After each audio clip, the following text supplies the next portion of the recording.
The Bible in a Year, Day 86, Judges 16 through 18. Once Samson went to Gaza, where he saw a prostitute and visited her. The people of Gaza were told, "Samson has come here," and they surrounded him with an ambush at the city gate all night long. And all the night they waited, saying, "At morning light we will kill him." Samson lay there until midnight. Then he rose at midnight, seized the doors of the city gate and the two gateposts, and tore them loose, bar and all. He hoisted them on his shoulders and carried them to the top of the ridge opposite Hebron. After that he fell in love with a woman in the Wadi Sorek, whose name was Delilah. The lords of the Philistines came up to her and said, "Trick him and find out where he gets his strength, and how we may overcome and bind him so as to make him helpless.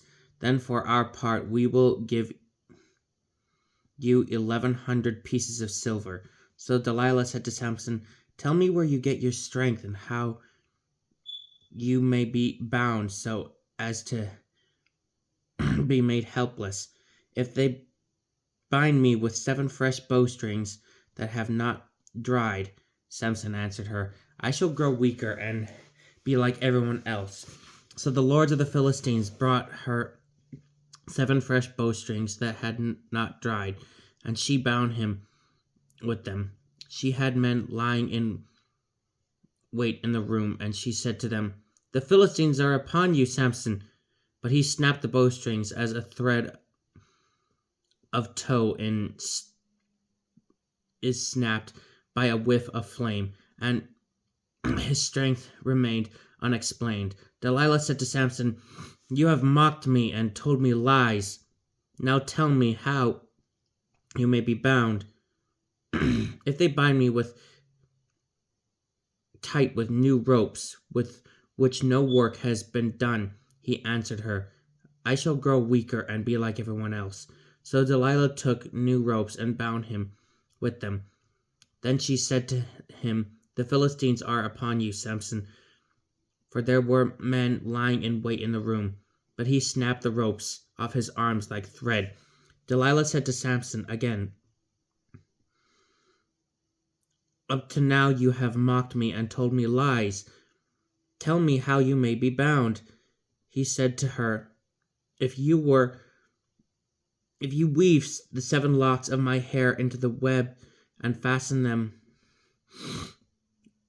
with the pin, I shall grow weaker and be like everyone else." So when he went to bed, Delilah took the 7 locks of his hair and wove them into the web and fastened them with a pin. And she said, "The Philistines are upon you, Samson." Awakening from his sleep, he pulled out both of the loom and the web. And she said to him, "How can you say I love you when your heart is not mine? 3 times you have mocked me and not told me where you get your strength." She pressed him continually and pressed him till he was deathly weary of it. So he told her all that was in his heart and said, "No razor has touched my head, for I have been a Nazirite for God from my mother's womb. If I am shaved, my strength will leave me, and I shall grow weaker and be like everyone else." When Delilah realized that he had told her all that was in his heart, she summoned the lords of the Philistines, saying, "Come up this time, for he has told me all that is in his heart." So the lords of the Philistines came to her and brought the money with them. She put him to sleep on her lap. She called for a man who shaved off the 7 locks of his hair. He immediately became helpless, for his strength had left him. When she said, "The Philistines are upon you, Samson," he woke from his sleep and thought, "I will go out as I have done time and time again and shake myself free." He did not realize the Lord had left him, but the Philistines seized him and gouged out his eyes. Then they brought him down to Gaza and bound him with bronze fetters, and he was put to grinding grain in the prison. But the hair of his head began to grow as soon as it was shaved. The lords of the Philistines assembled to offer great sacrifice to their god Dagon, and to celebrate, they said, "Our God has delivered Samson, our enemy, into our power." When the people saw him, they praised their God, for they said, "Our God has delivered into our power our enemy, the ravager of our land, the one who has multiplied our slain." When their spirits were high, they said, "Call Samson so that he may amuse us." So they called Samson from the prison, and he provided amusement for them. They made him stand between the columns, and Samson said to the attendant who was holding his hand, "Put me where I may touch the columns and that support the temple, so that I may lean against them." The temple was full of men and women. All the lords of the Philistines were there. And from the roof, about 3,000 men and women looked on as Samson provided amusement. Samson cried out to the Lord and said, "Lord God, remember me. Strengthen me only this once, that I may avenge myself on the Philistines at one blow for my 2 eyes." Samson grasped the 2 middle columns of the temple, rested, and braced himself against them, one at his right and the other at his left. Then saying, "Let me die with the Philistines," Samson pushed hard, and the temple fell upon the lords and all the people who were in it. Those he killed by his dying were more than those he had killed during his lifetime. His kinsmen and all his father's house went down and bore him up for his burial in the grave of Manoah, his father, between Zorah and Eshtaol. He had judged Israel for 20 years. There was a man from the mountain region of Ephraim whose name was Micah. He said to his mother, "The 1,100 pieces of silver that were taken from you, about which you pronounced a curse, and even said it in my hearing, I have that silver, I took it, so now I will restore it to you." Then his mother said, "May my son be blessed by the Lord."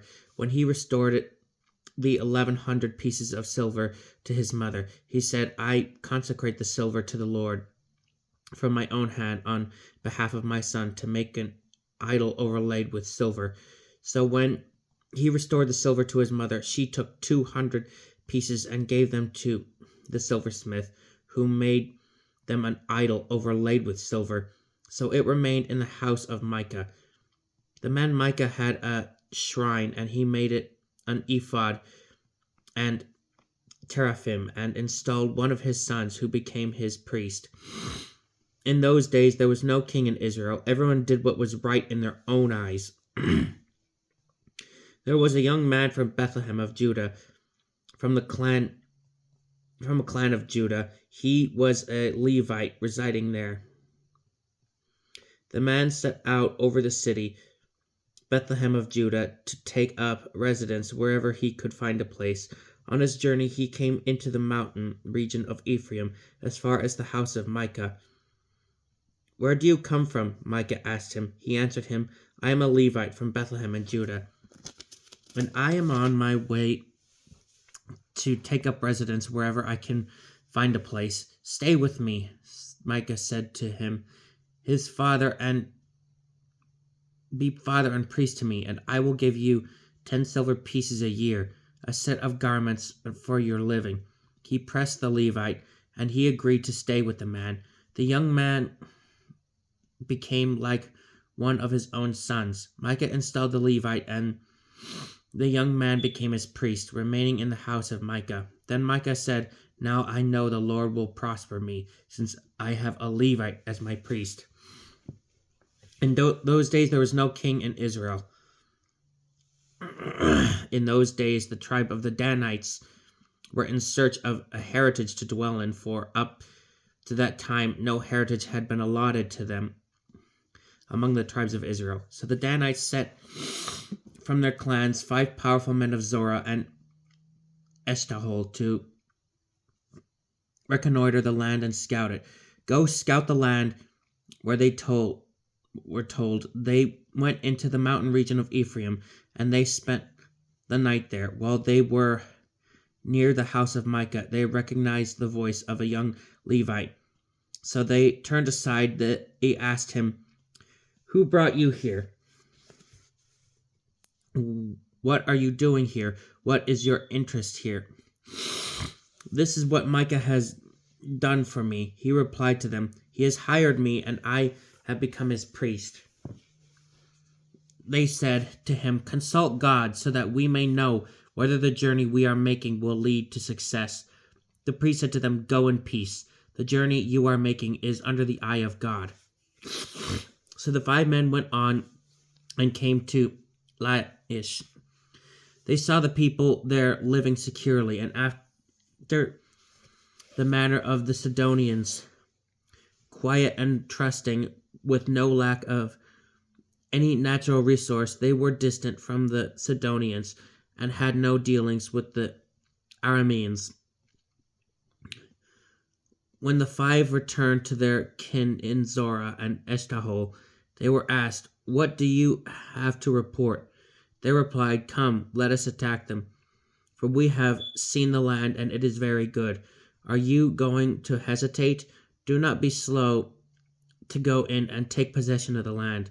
When you go, you will come to a trusting people. The land stretches out in both directions, and God has indeed given it into your power, a place where no natural resource is lacking." So the 600 of the clan of the Danite men, armed with weapons of war, set out from Zorah and Eshtaol. They marched up into Judah and encamped near Kiriath Jearim. For this reason the place is called Mahaneh-dan to this day. It lies west of Kiriath Jearim.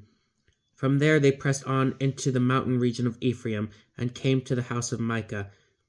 Then the 5 men who had gone to reconnoiter the land spoke up and said to their kindred, "Do you know that in these houses there are an ephod, teraphim, and an idol overlaid with silver? Now decide what you must do." So turning in that direction, they went to the house of the young Levite at the house of Micah and greeted him. The 600 Danites stationed there themselves at the entrance of the gate, armed with weapons of war. The 5 men who had gone to reconnoiter the land went up and entered the house of Micah with the priest standing there. They took the idol, the ephod, the teraphim, and the metal image. When the priest said to them, "What are you doing?" they said to him, "Be still. Put your hand over your mouth. Come with us and be our father and priest. Is it better for you to be a priest for a family of 1 man, or a priest of a tribe and a clan in Israel?" The priest, agreeing, took the ephod, the teraphim, and the idol and went along with the troops. And they turned to depart. They placed their little ones, their livestock, and their goods at the head of the column. When the Danites had gone some distance from the house of Micah, Micah and the men in the houses nearly mustered and overtook them. They called to the Danites, who turned and said to Micah, "What do you want that you have called this muster? You have taken my God, which I made for myself, and you have gone off with my priest as well." He answered, "What is left for me? How then can you ask me, 'What do you want?'" The Danites said to him, "Do not let your voice be heard near us, or aggravated men will attack you, and you will have forfeited your life and the lives of your family." Then the Danites went on their way, and Micah, seeing that they were too strong for him, turned back and went home. Having taken what Micah had made and his priest, they marched against Laish, a quiet, trusting people. They put to the sword and destroyed the city by fire. No one came to their aid, since the city was far from Sidon, and they had no dealings with the Arameans. The city was in the valley that belongs to Beth Rehob. The Danites then rebuilt the city and occupied it. They named it Dan after their ancestor Dan, who was born to Israel, but Laish was the name of the city formerly. The Danites set up the idol for themselves, and Jonathan, son of Gershom, son of Moses, and his descendants were priests for the tribe of the Danites until the time the land went into captivity. They maintained the idol Micah had made as long as the house of God was in Shiloh. This is the word of the Lord.